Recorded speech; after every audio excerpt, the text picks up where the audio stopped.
हाय viewer, मेरा नाम है संदीप शुक्ला और मैंने ये माइक ले लिया है फॉर बेटर ऑडियो क्वालिटी।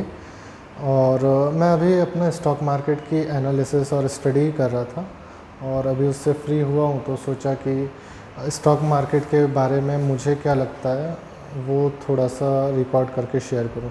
ये सब जो मैं वीडियो बनाता हूँ ये मुझे अपनी लाइफ को डॉक्यूमेंट करके रखना काफ़ी पसंद है। पहले मैं उसको वर्ड्स में लिखता था, जैसे कि माइक्रोसॉफ्ट वर्ड में सारी नोट बनाकर गूगल ड्राइव पे शेयर करके रखता था डेली बेसिस पे। और अभी मैंने स्टार्ट किया है इसको वीडियो फॉर्म में रिकॉर्ड करना, ताकि मैं उसको फ्यूचर में जाके देख सकूं कि मेरी क्या थॉट प्रोसेस थी और उसमें कुछ चेंज आया है कि नहीं। अगर मैं स्टॉक मार्केट के बारे में बात करूं तो मुझे अराउंड 8 से 9 साल हो चुके हैं। 9 साल कंप्लीट हो जाएगा अभी जुलाई में स्टॉक मार्केट में एक्टिव। और ये 9 सालों में मैंने काफ़ी कुछ उसके अंदर उसको प्रॉपर जो सीखना होता है साइंटिफिक मेथड से, और जो सीखने की मेथड होती है मैंने उससे सीखा है। मैंने बहुत सारे कोर्स भी किए हैं, सेल्फ स्टडी भी की है, बुक भी पढ़ी है। और साथ में रेगुलरली एक भी दिन ऐसा नहीं हुआ कि मैंने मार्केट को लाइव मार्केट में काम ना किया हो और इन्वेस्टिंग ना की हो।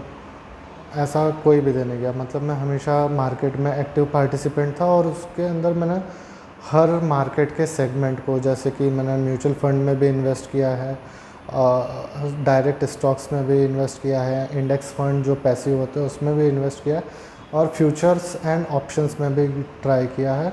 इवन इसके अलावा मैं कमोडिटी मार्केट और फॉरेक्स मार्केट में भी काम कर चुका हूँ।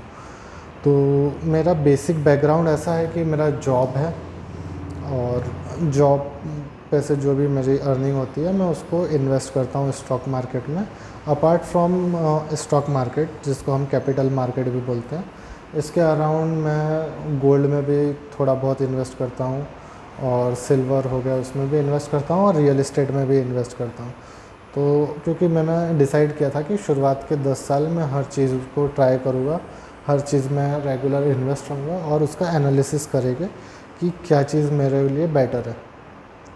तो जहाँ तक मेरा 9 साल का एक्सपीरियंस है स्टॉक मार्केट का, तो इससे मुझे ये बात तो बहुत ही क्लियर तरीके से समझ में आ गई है कि ट्रेडिंग करने से आप बहुत ज़्यादा पैसा नहीं बना सकते। मैंने काफ़ी ट्रेडिंग किया है और इवन मेरा जो स्टॉक मार्केट में समय गया है सबसे ज़्यादा समय ट्रेडिंग में ही गया है। क्योंकि हम जब इन्वेस्टमेंट करते हैं तो इन्वेस्टमेंट में हमको सिर्फ एक बार अच्छी कंपनी सिलेक्ट करनी होती है और उस पर फिर बार बार ध्यान नहीं देना होता है। मेरे मल्टीपल अकाउंट्स हैं अलग अलग कंपनी के। अपस्टॉक्स का है, ज़ीरोधा का है, एंजल का है और कोटक, ऐसे 4 अकाउंट है मेरे।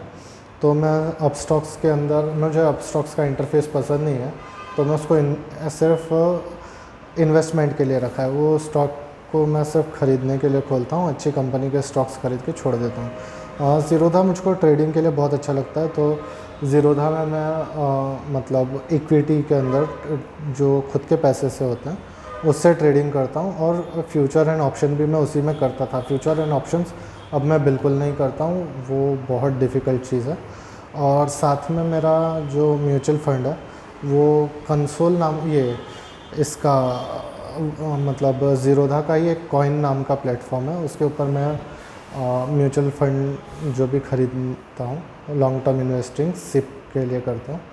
और बाकी मेरा कोटक और एंजल का जो अकाउंट है उसके अंदर भी मेरे डिफरेंट एक्सपेरिमेंट चलते रहते हैं सिप से रिलेटेड। तो वो उस एक्सपेरिमेंट का जो फाइनल कंक्लूजन तो मुझे यही लगा है कि अगर पैसा बनाना है स्टॉक मार्केट से ठीक ठाक हैंडसम मनी बनानी है तो वो सिर्फ पॉसिबल है आपका लॉन्ग टर्म इन्वेस्टिंग से। ट्रेडिंग में पैसा नहीं बनता है। और ट्रेडिंग में अगर आपका नेट में की बात कर रहा हूँ, कभी कभी आपको पैसा बन भी जाएगा, लेकिन नेट में लॉन्ग टर्म में आप जब भी देखोगे तो आपको उतना डिसअपॉइंटमेंट ही होगी as compared to relative to the equity में, यदि आप लॉन्ग टर्म इन्वेस्ट करते हैं अच्छी कंपनियों में तब। और मेरा तो यहाँ तक का एक्सपीरियंस ये है कि आप कई बार एफडी में भी बहुत ज़्यादा अच्छी सिचुएशन में रह सकते हो एज़ कम्पेयर टू ट्रेडिंग। और ऑप्शंस और फ्यूचर ट्रेडिंग का तो दिमाग से निकाल ही दीजिए, वो नहीं करनी चाहिए। वो सिर्फ बड़े इंस्टीट्यूशंस के लिए है, उसका हमारे यहाँ पर बहुत गलत तरीके से यूज़ होता है।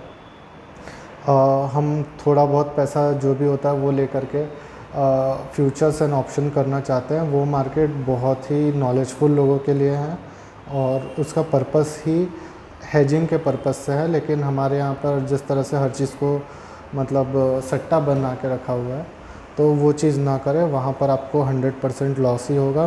मुझे भी लॉस हुआ है और मैं ये चीज़ बोल सकता हूँ, मेरा नॉलेज बहुत ज़्यादा है स्टॉक मार्केट के अंदर। पिछले 10 साल से मैं मतलब एक्टिवली काम कर रहा हूँ।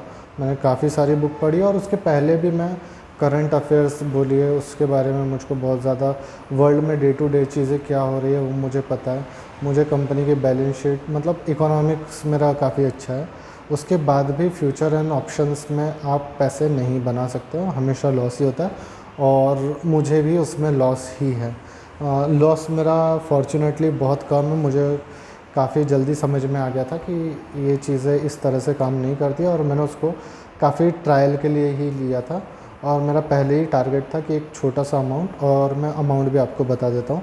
मेरा लगभग उसके अंदर 90,000 का लॉस है और मैंने सोचा था कि मैं 1 लाख रुपए से स्टार्ट करूँगा और ट्राई करूँगा कि मतलब 1 लाख रुपए अगर बढ़ते हैं तो अच्छी बात है और अगर नहीं बढ़ते हैं तो उससे ज़्यादा मैं नहीं डालूँगा। और फॉर्चुनेटली बोलिए या अनफॉर्चुनेटली बोलिए, मैं 1 लाख पे रुक गया, जो कि बहुत ही सस्ते में मैं निकला हूँ। स्टॉक मार्केट लर्निंग के लिए बहुत ही महंगी जगह है। यहाँ पर आप अपनी गलतियों से सीखते हैं लेकिन आपको उसके लिए कॉस्ट बहुत बड़ा पे करना पड़ता है। तो फिर से मैं मतलब लंबी बात को शॉर्ट में निपटाते हैं कि एक चीज़ तो समझ लीजिए कि फ्यूचर्स एंड ऑप्शंस हमको नहीं करना है। यदि आपके पास आपका पोर्टफोलियो मतलब कितना भी बड़ा हो कितना भी छोटा है, अगर आप इंस्टीट्यूशनल इन्वेस्टर नहीं हैं, अगर आप उतने ट्रेंड नहीं है, आपने ट्रेनिंग नहीं ली, उसका एजुकेशन नहीं लिया है, तो आप मत करिए। और इवन आपने उसका एजुकेशन भी लिया है, आप कैपेबल भी हैं, तो भी उस चीज़ से दूर रहिए क्योंकि उसमें आपको फ़ायदा नहीं होगा। दूसरे नंबर पे है हमारी स्विंग ट्रेडिंग और स्विंग ट्रेडिंग हो गई और लॉन्ग टर्म इन्वेस्टिंग। तो मेरा जो एक्सपीरियंस है स्विंग ट्रेडिंग और लॉन्ग टर्म इन्वेस्टिंग का, तो उसमें भी जो आपका लॉन्ग टर्म इन्वेस्टिंग है वही जीतता है। स्विंग ट्रेडिंग एक अच्छी है, वो आपको इंगेज रखती है। आप आपके 5-7 मतलब मैं बोल रहा हूँ 10% पैसा आपके पास जो है उससे आप स्विंग ट्रेडिंग कीजिए, लेकिन आपका जो बचा हुआ पैसा है उसको आप अच्छी कंपनी के स्टॉक्स खरीदिए और लॉन्ग टर्म के लिए रख दीजिए। मेरा तो ऐसा रूल है कि मैं स्टॉक्स जब उसके अपने ऑल टाइम हाई से 25 से 30% नीचे होता है तो मैं उसको ख़रीद लेता हूँ और फिर अगर नीचे मिल गया तब ले लेता हूँ और फिर उसको डबल होने तक मिनिमम होल्ड करता हूँ कि वो पैसा लॉस में तो मैं कभी नहीं बेचता हूँ और डबल होने तक। और हमेशा मैं उन कंपनियों को लेता हूँ जिनके बारे में मुझे बहुत ज़्यादा मेरी स्टडी की हुई है। और मैंने स्टॉक मार्केट में आने के बाद काफ़ी चीज़ लर्न भी किया है। जैसे कि अगर आप इक्विटी में इन्वेस्ट कर रहे हो तो बेसिकली आपको बैलेंस शीट पढ़ना, प्रॉफिट एंड लॉस स्टेटमेंट पढ़ना, कैश फ्लो इन्वेस्टमेंट पढ़ना, फ्यूचर वैल्यू ऑफ मनी और प्राइस का जो डिस्काउंटिंग होता है, इंट्रिंसिक वैल्यू ऑफ स्टॉक, अगर ये सब नहीं आता है तो आप म्यूचुअल फंड में ही रहिए। स्टॉक मार्केट में आप डायरेक्ट इन्वेस्टिंग अवॉइड करिए और यदि आप डायरेक्ट इन्वेस्टिंग कर रहे हैं तो बहुत थोड़े अमाउंट से करिए। आप बचा हुआ पैसा अपना एफडी में रख सकते हैं और आप इसको एसआईपी कर सकते हैं। और स्टॉक मार्केट में आप वही पैसा डालिए जिसकी आपको लॉन्ग टर्म तक कोई ज़रूरत नहीं है, क्योंकि क्या होता है कि मार्केट साइक्लिक होता है, ये हमेशा आपको लीनियर रिटर्न नहीं देता है, इसके रिटर्न्स हमेशा साइक्लिक होते हैं। कभी मार्केट बहुत ऊपर जाता है, कभी नीचे जाता है। तो हो सकता है कि जब मार्केट नीचे के साइकिल में हो और तभी आपको पैसे की ज़रूरत पड़े तो आपको उस पैसे का लॉस हो जाएगा और बाद में तो वो, अगर आपने अच्छे कंपनी के स्टॉक्स लिए हैं प्रॉपर स्टडी करके, तो वो ऊपर आने वाला था, लेकिन आपकी जब नीड आ गई बीच में और आपने अपने उस पैसे को निकाल दिया तो आपने लॉस बुक कर लिया। तो जो आपको एक वर्चुअल लॉस दिख रहा था वो आपको बुक करना पड़ेगा अगर आप उस पैसे को इन्वेस्ट कर देंगे जिसकी आपको ज़रूरत है। तो अगर आपको ऐसा लगता है कि आपके पास फ्री कैश पड़ा है लेकिन आपको नियर फ्यूचर में उसकी ज़रूरत है, तो तो आप उसको एफडी करके रखिए, एफडी करने में कोई बुराई नहीं है। और आप यदि इक्विटी में इन्वेस्ट कर रहे हैं तो आप एटलीस्ट इस तरह का रखिए कि उस पैसे को मुझे 3 साल तक ज़रूरत ना पड़े। अच्छे से स्टडी करिए स्टॉक्स की, उसके बाद लीजिए, या तो किसी अच्छे म्यूचुअल फंड में पैसा डालिए। और अगर आपको उसके लिए गाइडेंस लगता है तो मैं नीचे मेरा फ़ोन नंबर दे रहा हूँ, तो आप मेरे नंबर पे 2-5 मिनट के लिए अगर बात करना है, क्योंकि आप मुझसे 5 मिनट बात करोगे तभी मैं उस 5 मिनट में मैक्सिमम समझ जाऊँगा कि आप स्टॉक मार्केट में काम कर सकते हैं या नहीं, या आपको एसआईपी करना चाहिए या खुद से म्यूचुअल फंड में जाना चाहिए। वो चीज़ मैं आपको फ्री में ऐसे बता सकता हूँ 2-5 मिनट अगर सिर्फ मेरे जाने वाले हैं तो आप उस पर कॉल कर सकते हैं मेरे नीचे दिए हुए नंबर पर। कहने का मतलब ये है कि आप फ्यूचर्स एंड ऑप्शंस में मत जाइए। मैंने बहुत सारे लोगों को देखा हूँ कि टेम्पररीली उनके दिन भर वो लोग मोबाइल पर लगे रहते हैं, भाव देखते रहते हैं स्टॉक का, उससे उनको कुछ मिलता नहीं है, सिर्फ स्ट्रेस आता है। उनकी कुछ अर्निंग खास हो नहीं रही है नेट में, तो वो लोग उतना कुछ लॉस में ही है या प्रॉफिट में। और 90% लोग जो है स्टॉक मार्केट में वो आके पैसा खोते हैं फिर भी, लेकिन जब उससे एंटरटेनमेंट मिलता है, एंटरटेनमेंट के लिए लोग आते हैं। और बहुत सारे लोग अपने आप को इन्वेस्टर समझते हैं और उनके पोर्टफोलियो का साइज़ देखेंगे तो काफ़ी छोटा सा होता है। वो अपने 2-4 महीने की सैलरी स्टॉक मार्केट में डाल के ऐसा समझते हैं कि वो मतलब इन्वेस्टमेंट कर रहे हैं। तो इन्वेस्टमेंट का मतलब वो नहीं होता। आपको एक सिग्निफिकेंट अमाउंट अगर आप मार्केट में डाल रहे हो तो आप उसको कह सकते हो कि आप इन्वेस्टर हैं। मतलब आपकी जो नेटवर्थ है, आपकी लाइफ की जो भी अर्निंग है, उसका अगर आप 30-40% अगर स्टॉक मार्केट में नहीं डाल रहे हो तो इसका मतलब आप सीरियस इन्वेस्टर नहीं है। और आपको अपने आप को मतलब ऐसे लोगों को अपने आप को इन्वेस्टर बोलने का कोई मतलब ना बोले तो ही अच्छा है। आप सिर्फ एक शौकिया इंसान हो अगर आप अपने ऐसे 2-4 महीने की सैलरी स्टॉक मार्केट में डाल रहे हो। तो फॉर एग्ज़ाम्पल अगर करें कि यदि आपका 10 साल का एक्सपीरियंस है तो आपका मतलब कहीं पे भी यदि आप जॉब करते हो, जॉब में अगर आपका 10 साल का एक्सपीरियंस है तो एटलीस्ट आपके ईयरली जो आपका पैकेज है तो उसके 4 से 5 टाइम्स तो भी अगर स्टॉक मार्केट में, फॉर एग्ज़ाम्पल अगर मैं मानूँ कि किसी का एनुअल पैकेज है 10 लाख का और वो 10 साल से जॉब कर रहा है पिछले 10 साल से, तो एटलीस्ट उसका पोर्टफोलियो का साइज़ 25 से 30 लाख रुपए तो भी होना चाहिए। तब हम उसको एक काइंड ऑफ सीरियस इन्वेस्टर बोलेंगे। बाकी तो यदि आप 2-4 लाख रुपए डाल करके मतलब जिसकी एनुअल सैलरी 10 लाख की है, वो अगर स्टॉक मार्केट में 2-4 लाख रुपए डाल करके अपने आप को इन्वेस्टर बोल रहा है तो वो सिर्फ बोलने की बातें हैं। उससे कोई लाइफ चेंजिंग कोई रिटर्न्स नहीं मिलने वाले हैं। और ये जो आपके पास बड़ा पैसा लगाने का कन्विक्शन आता है, जो आपका अपने ऊपर विश्वास आता है, वो नॉलेज से आता है। तो स्टॉक मार्केट में यदि आपको नॉलेज नहीं है तो आप मत आइए स्टॉक मार्केट में। फ्यूचर ऑप्शंस तो नॉलेज होने के बाद भी मत करिए।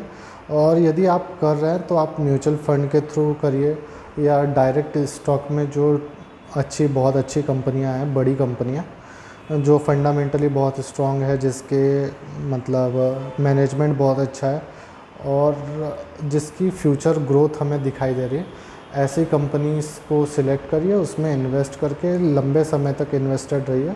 तो आपकी पॉसिबिलिटी जो है रिटर्न्स बनाने की वो काफ़ी बढ़ जाएगी। और अगर कुछ नहीं समझ में आता तो आप अपने पैसे को दूसरे किसी चीज़ में, जैसे कि आप एफडी में भी रख सकते हैं। एफडी के रिटर्न्स अराउंड 7% के होते हैं, वो भी कुछ बुरा नहीं होता है हमको, क्योंकि लॉस से तो बेटर है कि आप 7% का रिटर्न लीजिए। म्यूचुअल फंड बहुत अच्छी चीज़ है, उसमें आप स्टडी करके प्रॉपरली अच्छे म्यूचुअल फंड में या तो इंडेक्स फंड में इन्वेस्ट करिए। और जैसे जैसे आपका नॉलेज बढ़ते जाए आप इक्विटी में आइए। और इक्विटी में लॉन्ग टर्म इन्वेस्टमेंट में सही में बहुत अच्छे रिटर्न बनते हैं, मेरे तो बने हैं। और मेरा जो ज़्यादातर रिटर्न बना है वो 90% रिटर्न लॉन्ग टर्म इन्वेस्टिंग से बना है, जबकि मेरे जो एफर्ट गए हैं उसमें बहुत कम गए।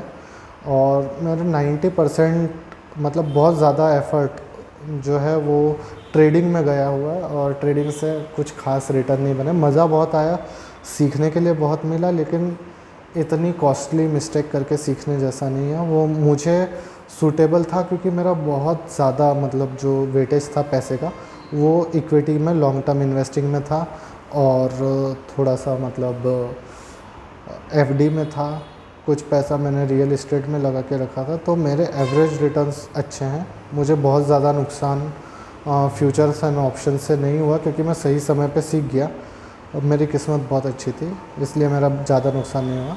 लेकिन आप एटलीस्ट ट्रेडिंग से दूर रहिए, लॉन्ग टर्म इन्वेस्टमेंट करिए और म्यूचुअल फंड में इन्वेस्ट कर सकते हैं, वो भी अच्छा है। इंडेक्स फंड में करिए लेकिन ट्रेडिंग से दूर रहिए, वहाँ से आपको बहुत ज़्यादा कोई लाइफ चेंजिंग रिवॉर्ड नहीं मिलने वाला है। तो बस इतना ही कहना था। Thank you so much for watching. और यदि आपको ऐसे टॉपिक अच्छे लगते हैं तो आप चैनल को सब्सक्राइब कर सकते हैं और आपके सिमिलर इंटरेस्ट वाले जो फ्रेंड्स हैं उनको आप शेयर करना चाहो तो कर सकते हैं। Thanks for watching and signing off.